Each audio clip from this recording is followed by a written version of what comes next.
Throughout the long history of philosophy, while names were carved in stone and towering systems were built to give meaning to existence, there was one man who did the opposite. He shattered illusions, dismantled hope, and spoke of life as a mistake. That man was Hegesias of Cyrene. And that's why he was feared, censored, and erased. Not because he was violent, not because he wanted harm, but because he said something no one wanted to hear. Happiness is a mirage, and the only way to stop suffering is to stop living. There are no confirmed portraits of him. He's a shadow in history, known only through the words of others.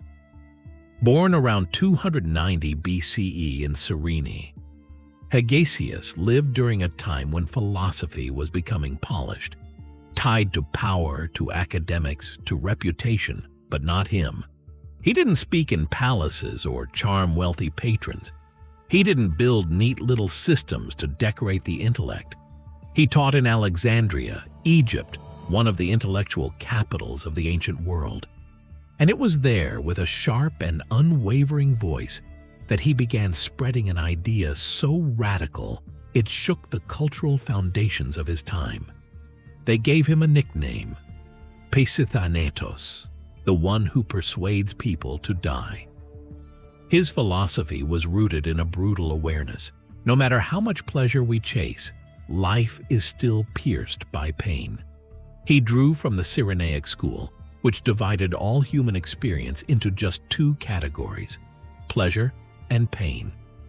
Founded by Hegesias of Cyrene, that school believed that immediate physical pleasure was the highest good, and pain the ultimate evil. A radical form of hedonism grounded in the belief that every action should be judged by how much pleasure it brings or how much pain it avoids. But Hegesias refused compromise.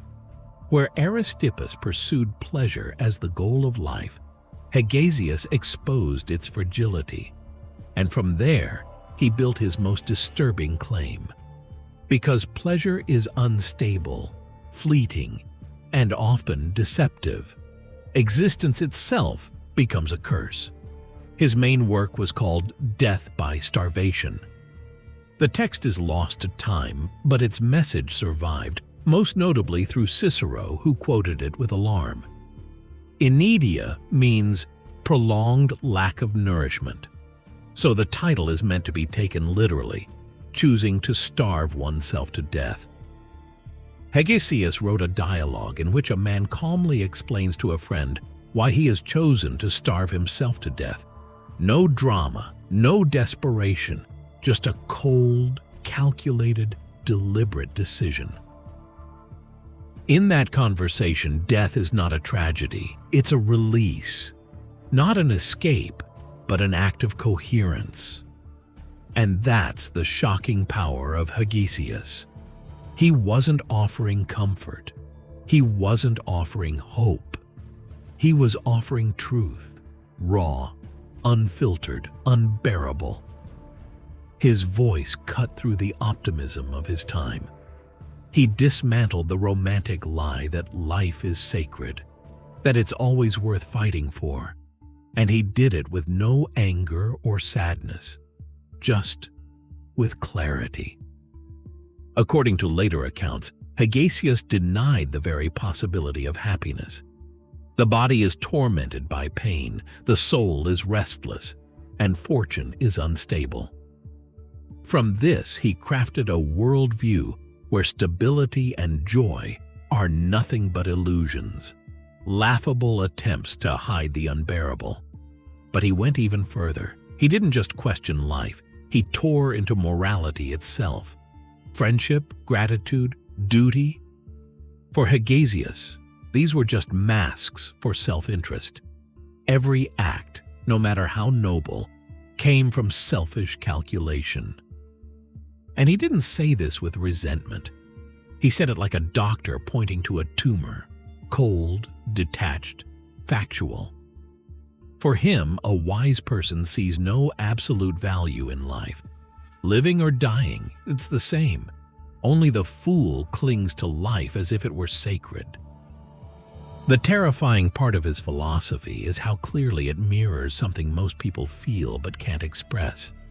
That every effort runs into a wall, that every hope leads to disappointment, that every joy carries the seed of future loss. In that sense, Hegesias brutally anticipated what philosophers like Schopenhauer or Cyrene would explore centuries later. But his era wasn't ready, and his teachings triggered something dangerous. Several of his students took their own lives after hearing him. The authorities panicked, and like all power structures do when someone threatens the official narrative, they silenced him. He was banned from teaching anywhere in Alexandria. But here's the part no one can explain. Hegesias, the philosopher who preached that death is better than life, never took his own life. No suicide, no proof, no trace. And yet he taught everyone else that death was the way out. Why? Why keep living, teaching, spreading such a radical idea while refusing to apply it to yourself? That contradiction is disturbing, but also deeply human. Maybe his goal wasn't to incite death. Maybe he was waging war on the lies we're forced to swallow from birth. Maybe his philosophy wasn't about destruction, but about tearing down illusions. A brutal wake-up call meant to force people to think, really think, for themselves. Some have even suggested his ideas echo Buddhism, desire as the root of suffering, the impossibility of finding satisfaction, the exit from the cycle of pain. It's tempting to make the connection, but the truth is, we don't know. The sources are too scarce. And maybe that's part of his power, a dark, obscure, erased philosopher who still manages to disturb us. His message isn't easy, it doesn't comfort, it doesn't promise anything. But maybe that's the point. Maybe it's a mirror. If you can look into it without looking away, you might see something people spend their whole lives avoiding. Hegesias whispers a quiet scream. Stop pretending everything's fine. Look around, feel the pain, acknowledge the absurdity, and only after that decide what to do. Because the choice, no matter how brutal, is still yours. Some truths aren't meant to be nice. Some thoughts don't save you, but wake you up. Some philosophers don't want followers. They want free minds. Hegesias was one of those rare few.